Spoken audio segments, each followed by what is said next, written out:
재밌는 얘기 하나 해드리겠습니다. 심하게 어느 교회에, 시골 교회에 심하게 기가 먼 한 집사님이 계셨습니다. 심하게 기가 많이 먹었어요. 잘 안 들립니다.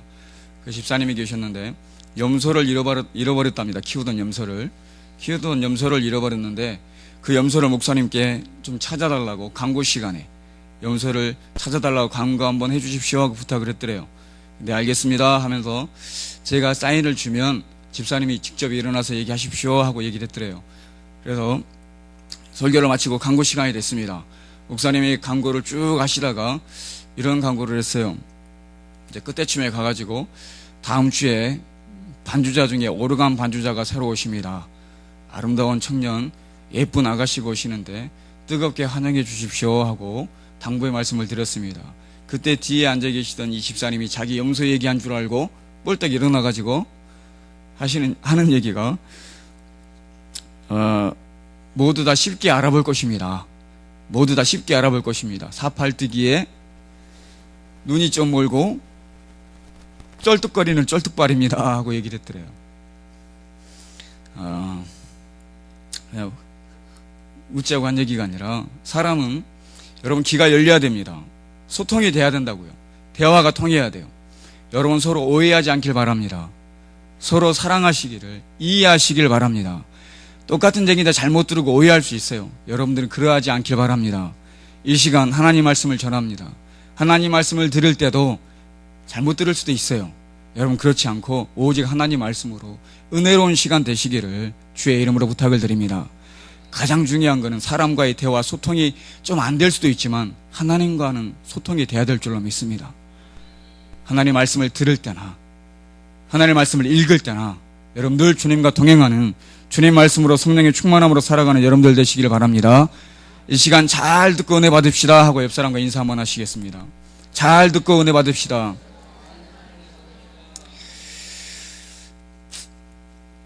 저녁마다 이렇게 나오시는데 은혜 받고 돌아가셔야 될 줄로 믿습니다. 그냥 왔다가 피곤하고 졸립니다. 저도 가끔 뒤에 앉아있으면 졸릴 때가 있어요. 하지만 어떤 분은 이렇게 주무시기도 하지만 깨어서 하나님 말씀 들으려고 노력하면 들리더라고요. 좀 재미로 듣지 마시고 하나님의 은혜로 기쁨으로 들으시기를 주의 이름으로 부탁을 드립니다. 본문의 말씀은 세례 요한이 등장합니다. 세례 요한이 힘든 얘기 아니에요. 쉬운 얘기입니다. 유대인들에게, 이스라엘 백성이라는 유대인들에게 회개하라고 촉구합니다. 너희는 회개해야 된다 그러면서 세례를 베풉니다. 세례를 베풀면서 회개를 강요해요. 근데 이스라엘 백성들에게 왜 회개를 강요했을까 하고 생각을 해봤습니다. 유대인들은 구별된 사람들이에요. 이스라엘 백성은 하나님께 선택받은 민족입니다. 그것이 가장 큰 문제였어요.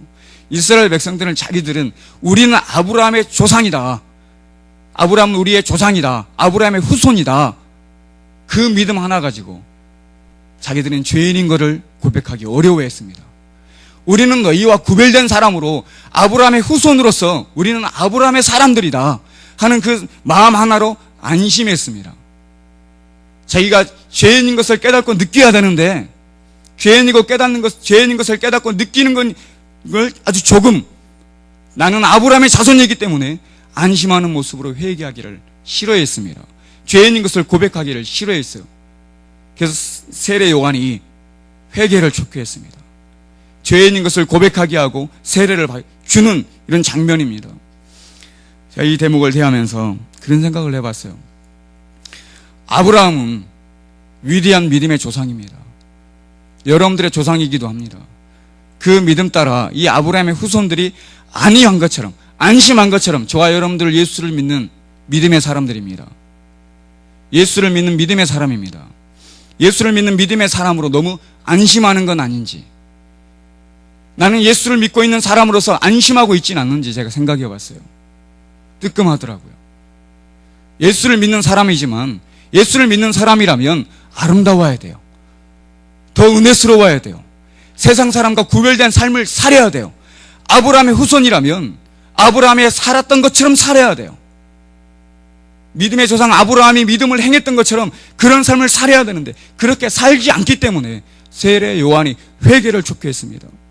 요한복음 3장 39절에 예수님이 이러한 유대인들, 이러한 이스라엘 백성 아브라함의 후손들에게 이렇게 얘기했습니다. 예수님이 이스라엘 후손들에게, 아브라함의 후손들에게 뭐라 했냐면, 대답하여 가로되 우리의 아버지는 아브라함이라 하니, 유대인들이 얘기하는 겁니다. 우리의 아버지는 아브라함이라 하니 예수께서 가라사대 너희가 아브라함 자손이면 아브라함의 행사를 할 것이오늘. 너희가 아브라함의 자손이면, 후손이면, 너희가 아브라함을 아버지로 모시고 있으면 아브라함처럼 행해야 되지 않느냐. 왜 아브라함처럼 믿음을 행치 않고 아브라함의 후손이라고 그냥 안심하고 그냥 가만히 있느냐. 주님이 책망하는 것입니다. 저와 여러분들도 주님을 믿음으로 그치는 것이 아니라 믿음의 사람처럼 주님처럼 살아야 될 줄로 믿습니다. 주님처럼 살아야 돼. 빛이라 소금이라 했습니다. 세상에 빛 돼야 됩니다. 소금 돼야 됩니다. 그렇게 살아가지 않기 때문에 지금 누가복음에 이 요한이 한 얘기처럼 여러분 안에 계시는 성령 하나님이 이 시간에 예수를 믿음으로 그치는 것이 아니라 그 믿음의 사람답게, 예수를 믿음의 사람답게 아름다운 삶을 살아라 하는 음성을 들으시고 이 시간 그렇게 하나님 말씀을 들으시기를 주의 이름으로 부탁을 드립니다.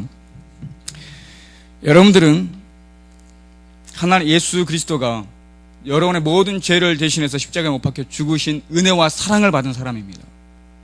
예수 그리스도의 대신 목숨을 내어놓으셨어요. 여러분들을 위해서. 그러한 은혜와 사랑을 받았어요. 그럼 은혜와 사랑에 감격해서 그렇게 살아야 되는데 그냥 그걸로만 그러셨군요. 감사합니다. 정말 그러셨군요. 내가 믿습니다. 감격함으로 그냥 끝나는 게 아니라 그 은혜와 사랑에 뭔가 하나님께 영광 돌리는 모습으로 여러분 삶을 살아야 된다고요. 그래야 내가 예수의 자손입니다. 예수를 믿는 사람입니다. 하고 당당하게 얘기할 수 있다고요. 세례 요한이 회개하라 하고 책망하신 것처럼 여러분 안에 계시는 성령 하나님이 회개하라 하고 책망할 수 있다고요. 이 표현을 세례 요한이 독사의 자식들아 표현했습니다. 이 독사의 자식들아. 독사의 자식이라는 것은 사탄의 마귀의 자식들아 하는 얘기랑 똑같습니다.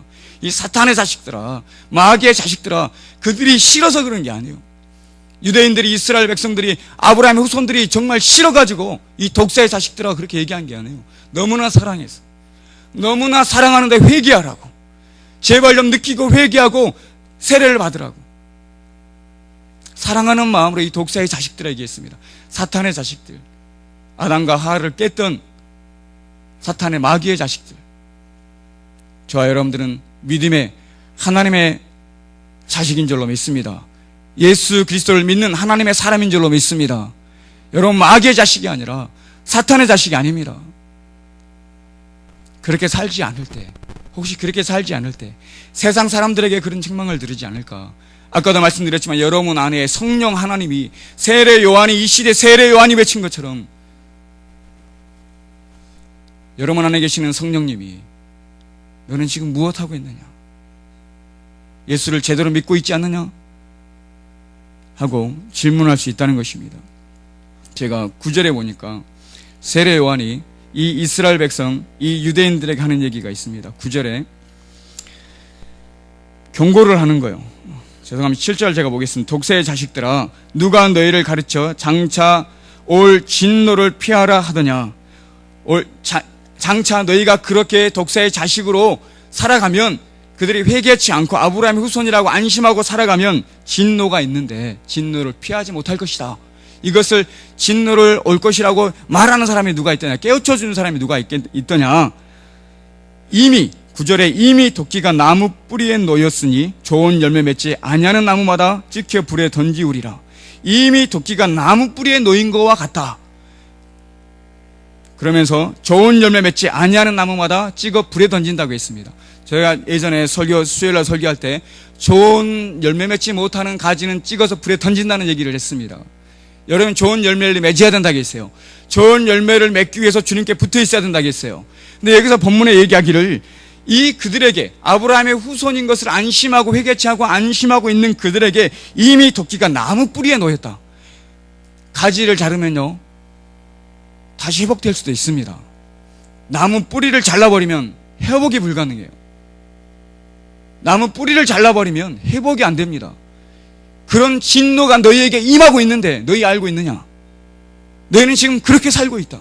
좋은 열매를 맺어야 되는데, 좋은 열매를 맺지 못하고 지금 하나님이 너희의 그 나무를 잘라버리기 위해서 뿌리에 도끼를 놓고 있다. 너희 알고 있느냐? 회개해라 하는 얘기입니다. 회복이 불가능하다고요. 그러면서 8절에 그러므로 회개에 합당한 열매를 맺고 소고라 아브라함이 우리 조상이라 말하지 말라. 내가 너희에게 이르노니 하나님이 능히 이 돌들도 아브라함의 자손이 되게 하시리라. 회개에 합당한 열매를 맺고, 그러니까 너희가 빨리 회개를 하고 회개에 합당한 열매를 맺어야 된다 하는 얘기를 하고 있습니다. 빨리 회개해라. 그리고 회개에 합당한 열매를 맺는다는 것은, 여러분 회개라는 것은요, 눈물 한 방울 흘리지 않고 회개할 수 있습니다. 눈물 한 방울 흘리지 않고 하나님 죄송합니다, 잘못했습니다, 이건 진정한 회개가 아니라고 봅니다, 저는. 근데 누구나 그렇게 할 수 있어요. 진정한 회개라는 것은 간곡하게 통곡하고 그 자리에서 벗어나는 것, 돌아서는 것, 즉 변화되는 것을 얘기합니다. 그게 회개예요. 진정한 회개라는 것은 여러분들이 간절하게 눈물을 흘려서 통곡하고 아파하고 찔리고 괴로워서 그 삶을 돌이키는 것. 회개의 열매를 맺어라. 너희가 지금까지 살아와서 좋은 열매 맺지 못했는데 그러한 회개로 인해서 이제 변화되어서 아름다운 열매를 맺어야 된다 하는 얘기예요. 그 열매를 어떻게 맺느냐? 지난 시간에 제가 설교했습니다. 삶으로 열매를 맺어야 됩니다. 삶으로 열매를 맺어야 돼요. 아브라함의 후손이라고만 자부하고 안심하고 있지 말아라. 아브라함의 후손이라고 자손이라고 얘기하지 말아라. 회개에 합당한 열매를 맺어라. 회개하고 좋은 열매를 맺는 나무가 되라. 뿌리에 도끼가 놓여있는데 그것을 거둘 수 있는 방법은 빨리 좋은 열매를 맺는 것이다. 빨리 회개하고 열매를 맺어라 하고 책망하는 것입니다.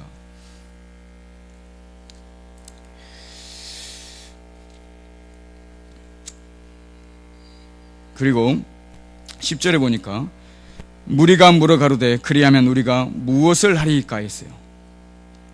그리하면 우리가 무엇을 하리이까. 그 유대인들이 맞습니다. 깨닫고 이제 우리가 어떻게 하면 됩니까? 우리가 무엇을 하리이까 하고 물었어요. 무엇을 하리이까. 회개의 열매, 변화되는 것, 달라지는 것을 얘기해요. 제가 이런 얘기가 있습니다. 어떤 집사님이 올해 집사님 직분을 받았어요. 집사 직분을 받았는데 집에서 하루는 집에 있는데 화장실에 들어가서 볼 일을, 큰 일을 보고 있는데 아들이 거실에 있었어요. 큰 일을 보고 있는데 밖에서 누가 노크를 갑자기 하더래요. 아들이 아빠 누가 온 것 같아. 에파노니면 아무도 없다고 돌려보내고 야쿠르트 아줌마면 내일 오라. 아무도 없으니까 내일 오라. 부모님 안 계시니까 내일 오라고 얘기해라 하고 시켰습니다. 근데 이 아이가 앞에 가서 이렇게 누구십니까 하니까 목사님이 신방 오셨더래요. 아이가 뛰어가가지고 아빠 목사님이야. 이 집사님이 하는 얘기가 식탁에 있는 담배 재떨이 빨리 치워라. 안방에 있는 화투 빨리 치워라. 네 알았어요. 후다닥 뛰어다녔대요. 목사님이 들어오셔가지고 화장실에 노크를 하면서 거실에 있는 소주병도 치울까요? 집사님 물었더래요. 예수를 믿고 변화되어야 됩니다. 달라져야 돼요. 달라지지 않고 변화되지 않으면 저는 믿습니다. 여러분 안에 계시는 성령님이 가만두지 않아요. 저는 믿어요. 달라지지 않으면 여러분 안에 계시는 성령님이 가만두실까요? 여러분 성령의 음성을 못 들으시나요? 들으셔야 됩니다. 회개하라는 소리를 들으셔야 돼요. 빨리 회개하고 바뀌어야 됩니다. 그 삶을 돌이켜야 돼요. 우리가 어떻게 하면 됩니까? 이 얘기는 저와 여러분들이 해야 될 얘기예요. 성령의 하나님, 내 안에 계시는 성령 하나님이 말씀하실 때 깨닫고 지금 내가 어떻게 해야 됩니까? 주님, 제가 어떻게 해야 됩니까? 그렇게 물을 때 주님은 이렇게 얘기하십니다. 11절에 세례 요한이 대답하여 가로되 옷 2벌 있는 자는 옷 없는 자에게 나눠줄 것이요 먹을 것이 있는 자도 그렇게 할 것이니라 하고, 옷 2벌 있는 자는 어떻게 하라고요? 나눠주라고. 먹을 것이 그렇게 많은 사람 어떻게 하라고요? 나눠주라고. 어려운 건가요? 그렇게 당연한 겁니다. 지극히 당연한 거, 어려운 거 아니에요. 여러분 한신교회 이중표 목사님이 계십니다. 한신교회 이중표 목사님이 좀 돌아가셨어요. 아마 췌장암으로인가 돌아가셨을 겁니다. 인터넷에 보면 6분짜리 설교가 있습니다. 마지막 설교, 돌아가시기 직전에 하신 마지막 설교 6분짜리가 있습니다. 그 설교를 보시면 어떤 큰 감동은 없지만 6분짜리 짧은 시간에 힘들게 설교를 하십니다. 내가 그동안 설교를 안 했던 것은 말할 힘조차 없어가지고 설교를 못했습니다. 그러면서 시작합니다. 그 설교 6분짜리 설교에 보면 이런 얘기가 있습니다. 주님은 말씀하셨습니다. 두 버릇을 가지지 말라고 말씀하셨습니다. 기도하는데 그 음성이, 그 얘기가 떠올라가지고 집에 가서 옷장을 열어봤더래요. 옷이 너무너무 많았더랍니다. 눈물을 머금고 말을 더듬거리시면서 하시더라고요. 옷이 너무너무 많아가지고 계절별로 한 번씩 넣고 다 나눠줬답니다. 계절별로 한 번씩만 넣고 싹 나눠줬대요. 기도하는데 네 것을 나에게 바쳐라 그렇게 하나님의 음성이 들려서 네 것을 나에게 바쳐라. 도대체 내가 가진 것이 뭐가 있길래 생각해봤대요. 내가 가진 게 뭐가 있을까? 아무것도 없더래요. 자기가 가지고 있는 게 단 한 가지가 있더래요. 아들이 있는데 아들이 유학 갈 때 학비를 보태주려고 몇 년간 모아놨던 통장 하나 있더래요. 그 교회에다 헌금했답니다. 그리고 얼마 후에 돌아가셨어요. 모르겠습니다. 이 얘기를 여러분 어떻게 들으실지 모르겠지만 그분 하나님께 받은 감동이 있기에 그 모든 것을 다 나눠주고 그냥 편하게 가셨습니다. 본문의 말씀이 어려운 거 아닙니다. 하지만 쉬운 것도 아니에요. 옷이 두 벌이 있으면 옷이 많이 있거든 나눠줘라. 가진 것이 음식이 많이 있거든 나눠주어라고 얘기합니다. 어떻게 합니까? 빨리 회개해라. 지금 뿌리 위에 도끼가 놓였다. 안심하고 있지 말고 뿌리 위에 도끼가 놓였는데 이런 진노가 임하고 있는데 빨리 회개해라. 어떻게 하면 됩니까? 너 가진 거 많지 않느냐? 나눠주어라. 그 얘기했어요. 그랬더니 그 옆에 보니까요 12절에 보니까 이런 얘기가 있습니다. 세리들도 세례를 받고자 하여 와서 가로되 선생이여 우리는 무엇을 하리이까 하며 똑같이 묻습니다. 세리들도 지금 방금 유대인을 얘기해서 이스라엘 백성을, 근데 그 옆에 있던 그 얘기를 듣던 세리들도 그 얘기를 듣고 그러면 우리는 어떻게 해야 됩니까? 하고 물었어요. 13절에 가로되 정한 세 외에는 능징치 말라 하고 부과된 정해진 세금 외에 강압적으로 뺏지 말아라. 정해진 것 외에 강압적으로 너희 욕심 따라 뺏지 말아라 하고 얘기했습니다. 14절에 옆에 있던 군병들이 얘기합니다. 그들도 세례를 받고 싶어서 군병들이 묻습니다. 군병들도 물어 가로되 우리는 무엇을 하리이까? 하며 가로되 사람에게 강포하지 말며 무수하지 말고 받은 요로 족한 줄로 알라 하니라. 강압적으로 사람에게 강압적으로 탈취하지 말아라. 강포하지 말아라. 강압적으로 뺏지 말아라. 무수하지 말아라. 거짓말로 고발하지 말아라. 고소하지 말아라. 그리고 받은 요를 족한 줄로 알아라. 받은 월급으로 그냥 그걸로 족한 줄로 알아라. 무력으로 힘을 다해서 강압적으로 빼앗아 가지고 거짓말로 고발해 가지고 너희 배를 채우려고 하지 말고 너희 있는 그것으로 그냥 족한 줄로 알아라 하는 얘기입니다. 뭐 특별한 얘기를 한 것 같았어요. 특별한 얘기 없습니다. 그냥 정직해라. 그리고 너희가 지켜야 될 기본적인 것을 지켜라. 정직해라. 너희가 지켜야 될 기본적인 것만 지키고 살아라. 그런 얘기예요. 저와 여러분도 마찬가지입니다. 아까 말씀드렸듯이 저와 여러분들이 예수님이 여러분 안에 계시는 성령 하나님이 여러분에게 회개를 촉구할 수 있습니다. 어떻게 하면 됩니까? 할 때 주님이 분명히 여러분들에게 얘기하실 것입니다. 여러 가지 말씀을 하실 텐데 본문의 말씀처럼 기본적인 것으로 별거 아닌 것 같지만 그냥 기본적인 것으로 예배를 드리고 기도하며 하나님께 영광 돌리는 하나님의 사랑에 대한 여러분 날마다 기도하고 날마다 감사하는 마음을 가져야 되고요.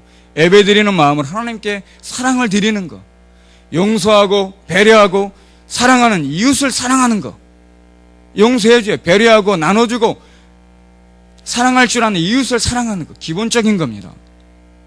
많은 걸 원하지 않아요. 이 기본적인 것을 여러분들이 지킬 수만 있다면 이것이 참된 삶이 아닐까 저는 생각해 봤습니다. 어려운 게 아니라고요.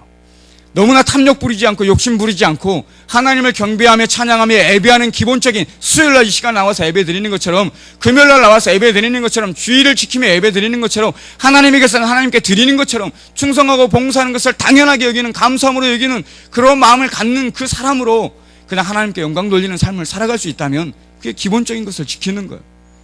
그리고 사랑하는 이웃을 서로 사랑하고 염려해주고 걱정해주고 배려해줄 수 있다면, 나눌 수 있다면 그것 또한 기본적인 것을 지키는 사람으로서 어떻게 하면 됩니까? 물을 때 주님이 이렇게 말씀하지 않을까 생각해 봤습니다. 여러분들이 그런 모습으로 주 앞에 회개하며 그렇게 좋은 열매 맺기 위해 살아가는 여러분들 되셔야 될 줄로 믿습니다. 갈릴리 호숫가에 여러분 잘 압니다. 베드로가 있었어요. 베드로가 고기를 잡았습니다. 밤새도록 잡았는데 한 마리도 못 잡았어요. 빈 그물로 돌아와서 앉아서 빈 그물을 씻고 있습니다. 거기에 많은 사람들이 모여 있었어요. 많은 사람들이 왜 모였었냐면 귀신 들린 자를 귀신을 쫓아주고요, 병든 자를 고쳐줬습니다. 그걸 알고 예수님을 보고 싶어가지고 그쪽으로 많이 사람들이 찾아왔던 거예요. 주님 보고 싶어가지고. 그 많은 사람들이 예수님을 보고 싶어 찾아왔는데 정작 예수님은 누구에게 관심이 있었다고요? 베드로에게. 밤새도록 그물을 갖다가 던져서 고기를 한 마리도 못 잡은 인생을 성공한 인생이라고 얘기할 수 있을까요? 실패한 인생이라고 얘기할 수 있을까요? 실패한 인생으로 얘기할 수 있을 것입니다. 비유를 하자면 세상 사람들은 성공한 인생을 바라봅니다. 성공한 사람들을 찾아갑니다. 어떻게 하여 그렇게 수많은 고기를 잡을 수 있었습니까? 어디에다 던졌습니까? 어디에가 고기가 그렇게 많던가요? 세상 사람들은 성공한 사람들에게 관심이 많아요. 주님은 그렇지 않았어요. 그 많은 사람들 중에 실패하여 쪼그려 앉아서 그물을 씻는 그 실패한 인생 한 사람을 바라보고 있었습니다. 그래서 주님은 수많은 배 중에 베드로 배 위에 올라갔습니다. 베드로 배 위에 올라가서 그 많은 모여든 사람들에게 말씀을 전합니다. 설교를 한참 하신 다음에 베드로를 태워요. 베드로야 가자. 바다 한가운데 갑니다. 그물을 던져라. 동료의 배까지 부를 정도로 수많은 고기가 잡혔습니다. 잡히고 와가지고 베드로가 가장 첫째로 했던 게 있어요.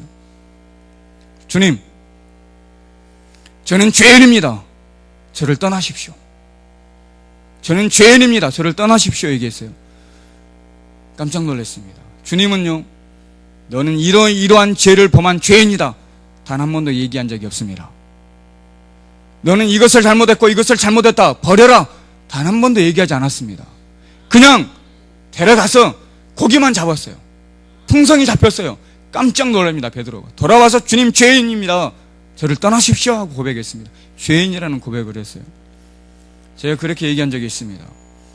베드로가 만약에 육적인 사람의 성공, 사람들은 성공한 사람에게 관심이 많다는 육적인 눈으로 주님을 봤다면, 주님 대단하시군요. 내일도 같이 나가시죠. 주님 말씀만 하십시오. 제가 그물을 던지겠습니다. 대박입니다. 수많은 고기를 잡아서 성공할 수 있는 대박입니다. 같이 가시죠. 그렇게 얘기할 수 있었을 거예요. 성공하는 육신의 눈으로 주님을 대했다면. 하지만 베드로는 그 순간, 기적이 일어나는 그 순간 신적인 예수님의 능력을 보았습니다. 신적인 예수님의 능력을 영의 눈으로 바라보았어요. 깜짝 놀랐어요. 지적하지 않았는데 저는 죄인입니다. 두렵습니다. 떠나십시오 하고 얘기했습니다. 여러분 예수님 믿고 계십니다. 여러분 예수님 믿고 계셔요. 여러분 주님을 어떻게 바라보십니까? 부자 되는 것 좋습니다. 여러분 자녀들 훌륭하게 되는 것 좋습니다. 많이 가지는 것 좋습니다. 나눠줄 수 있는 하나님의 일을 할 수 있어서 좋습니다. 주님 바라보고 세상의 사람들과 똑같은 눈으로 주님 바라보고 여러분 구하는 것이 아니라 베드로가 영적인 눈으로 죄인임을 깨달은 것처럼 가장 크게 먼저 죄인인 것을 깨달아야 될 줄로 믿습니다. 그리고 회개해야 됩니다. 주님 감사합니다. 두렵습니다. 죄인입니다. 눈물을 흘리며 회개하는 눈을 가져야 돼요. 세례 요한이 회개를 촉구했던 것처럼 여러분 안에 계시는 성령 하나님이 말씀하신다고요. 하나님의 음성을 영의 음성으로 듣고 영의 눈으로 바라보고 여러분, 예수님을 10년, 20년 믿어왔습니다. 30년 믿은 사람도 있어요. 베드로는 처음 예수님을 접한 순간 죄인임을 알았어요. 여러분, 죄인임을 깨닫고 회개하시는 여러분들 되시기를 주의 이름으로 부탁을 드립니다. 주님은 큰 걸 요구하지 않습니다. 회개하시고 정직하게 살아라. 기본에 충실해라. 정직하고 남 속이고 탐욕 부려서 더 뺏지 말고, 힘으로 권력으로 뺏지 말고 딱 정해진 것만, 그리고 좀 나눠줘라. 좀 나눠주는 삶을 살아라. 좋은 열매, 선한 열매를 맺으려고 노력하며 살아라. 말씀드렸습니다. 주님 포도나무고 저희는 가지라고 했습니다. 가지에 좋은 열매가 맺는 건 당연한 거예요. 잘 붙어만 있으면, 어려운 거 아니라 잘 붙어만 있으면, 성령으로 충만, 여러분 안에 주님이 말씀하시는 성령의 충만함만 있으면 성령의 9가지 열매가 맺힌다고 했어요. 사랑과 희락과 화평과 오래 참음, 자비, 양선, 충성, 온유, 절제, 성령의 열매가 성령으로 충만하면 열리게 돼 있어요. 예수님께 잘 붙어 있으면 좋은 열매가, 예수님이 좋으신 분이기 때문에 좋은 열매가 열리게 돼 있다고. 그게 삶의 열매예요. 삶의. 많은 사람들이 볼 때 참 좋은 사람이구나. 이를 위해서 주님이 여러분 안에 얘기하시는 것을 들으셔야 됩니다. 육적인 눈으로만 바라보지 마시고 영적인 눈으로 주님이 뭐라고 하시는지 들으셔야 돼요. 제가 이 얘기만 하고 마치겠습니다. 여러분, 탕자가 있어요. 돌아온 탕자가 있습니다. 집 나간 둘째 아들이 집을 나갔어요. 아버지가 주신 돈을 가지고 집을 나갔어요. 집을 나가서 부자가 돼서 돌아왔나요? 다 망하고 돌아왔나요? 다 망하고 돌아왔어요. 그게 탕자라고 비유를 합니다. 제가 생각해 봤어요. 과연 그러면 아버지가 주신 돈을 가지고 나가가지고 주식을 냈어요. 주식을 해가지고 한 10배는 불려가지고 돌아왔어요. 10배는 불렸어요. 사업을 해가지고 부자가 됐어요. 그럼 탕자 아닌가요? 탕자예요, 아니에요? 탕자입니다. 돈을 가지고 가서 탕진했다고 해서 탕자가 아니라, 돈을 가지고 가서 주식을 하든 사업을 해서 부자가 됐더라도 탕자예요. 아버지 곁을 떠났으니까. 여러분, 뭘 원하십니까? 그가 아버지 곁에 왔을 때 행복했어요. 아버지 곁에 왔을 때 기쁠 수 있었어요. 여러분, 뭘 원하십니까? 아버지 곁에 계셔야 될 줄로 믿습니다. 주님 곁에 계셔야 될 줄로 믿습니다. 부자가 돼서 돌아와서 있든, 다 망하고 돌아와서 있든, 아니 안 나가든, 그냥 어떠하든 주님 곁에 붙어있는 여러분들 되셔야 될 줄로 믿습니다. 그렇게만 하기면 돼요. 늘 평생 어디 있든지 무엇을 하든지 간에 주님과 늘 동행하는 삶을 살 때 여러분, 탕자가 아닌 거예요. 행복하고 즐겁고 기쁨을 누릴 수 있는 복된 삶을 살 수 있을 줄로 믿습니다. 그런 여러분들로 내 안에 계시는 성령 하나님이 뭐라고 하시는지 빨리 들으시고 회개하시고 회개에 합당한 열매를 맺으시고 여러분들이 주님 품으로 돌아와서 변화되어지는, 달라지는 귀한 열매를 맺어지는 삶을 살아가는 여러분들 되시기를 주의 이름으로 부탁을 드립니다. 주님, 그럼 내가 어떻게 하면 됩니까? 늘 여러분 안에 계시는 성령 하나님께 물으시기를 주의 이름으로 부탁을 드립니다. 기도하시겠습니다.